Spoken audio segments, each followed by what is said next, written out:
ایک 40 سالہ نوجوان کا تعلق ہندو گھرانے سے تھا۔ اس کو کینسر کا مرض لاحق ہوا۔ ڈاکٹروں نے لاعلاج کہہ کر زندگی خوشی سے گزارنے کا مشورہ دیا اور کہا کہ اب آپ زیادہ سے زیادہ 1 ماہ کے مہمان ہو۔ وہ ہارے ہوئے جواری کی طرح اپنے کمرے میں داخل ہوا اور بیڈ پر لیٹ گیا کہ اب کچھ ہی لمحوں کا مہمان ہوں۔ بیوی اس کے ساتھ پیار محبت کی باتیں کرنے لگی، لیکن میاں کی عدم دلچسپی بھانپ گئی۔ اصرار کرنے پر شوہر نے بتایا کہ اس کو بلڈ کینسر ہے جو آخری سٹیج پر ہے۔ بیوی نے سنا تو مسکرا کر بولی، آپ ایسے پریشان ہو رہے ہیں، بھلا بلڈ پریشر کی بھی کوئی بیماری ہوتی ہے؟ میں آپ کو کوئی ایسی چیز پلا سکتی ہوں جس کے پینے سے آپ مکمل طور پر صحت یاب ہو سکتے ہیں، لیکن میرے ساتھ ایک وعدہ کرنا ہوگا۔ آپ جب بھی صحت یاب ہوں گے تو جو بھی میں کہوں گی وہ آپ کو کرنا پڑے گا، چاہے آپ کی رضا ہو یا نہ ہو۔ شوہر حیران ہوا کہ جس بیماری کا علاج دنیا کے کسی ڈاکٹر کے پاس نہیں، اس کا علاج میری بیوی کے پاس کہاں سے آ گیا؟ اس کے ہاتھ کون سا الادین کا چراغ ہاتھ لگ گیا ہے؟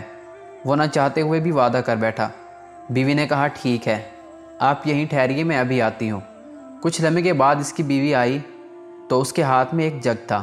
اس نے کرسی پر بیٹھ کر شوہر کو کہا کہ آپ کو جب بھی پیاس لگے آپ نے یہی پانی پینا ہے، دوسرا کوئی پانی نہیں پینا۔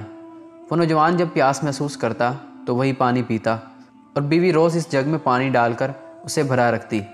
بیوی کو پتہ نہیں کیا اعتماد تھا کہ اس کے شوہر کے آخری سٹیج کے کینسر کی ذرا بھی فکر نہ تھی۔ شوہر کو رہ کر خیال تھا 1 مہینے بعد اس کی موت ہو جانی ہے اور اب اس کے زندہ رہنے کا کوئی چانس نہیں۔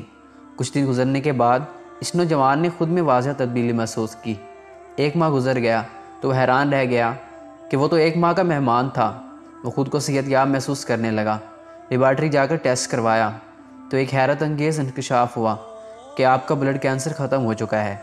اس کا انکشاف سے نوجوان کو بہت حیرانگی ہوئی۔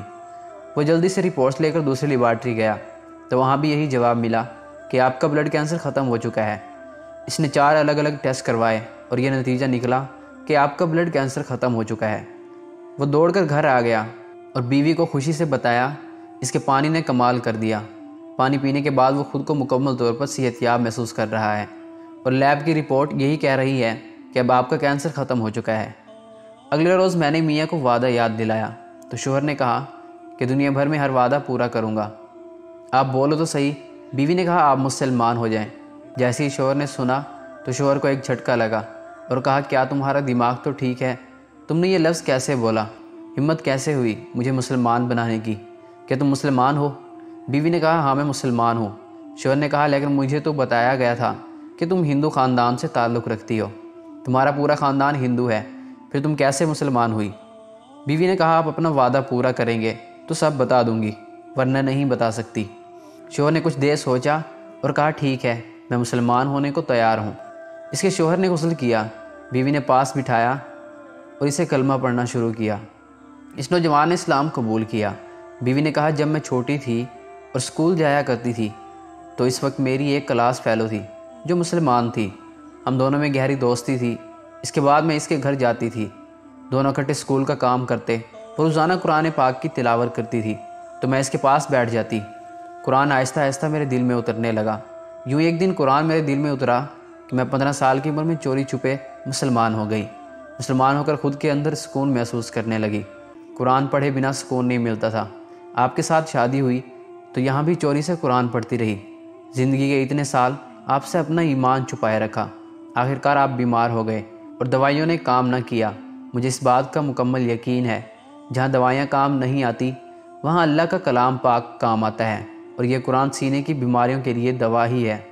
اللہ تعالیٰ نے فرمایا ہے، جس کا مفہوم ہے، جب اپنی زندگی سے نا امید ہوئے اور خود کو مرنے کے قریب پایا تو میں نے قرآن کی آیات پڑھ کر پانی پر دم کیا اور اللہ تعالیٰ نے آپ کو نئی زندگی دی۔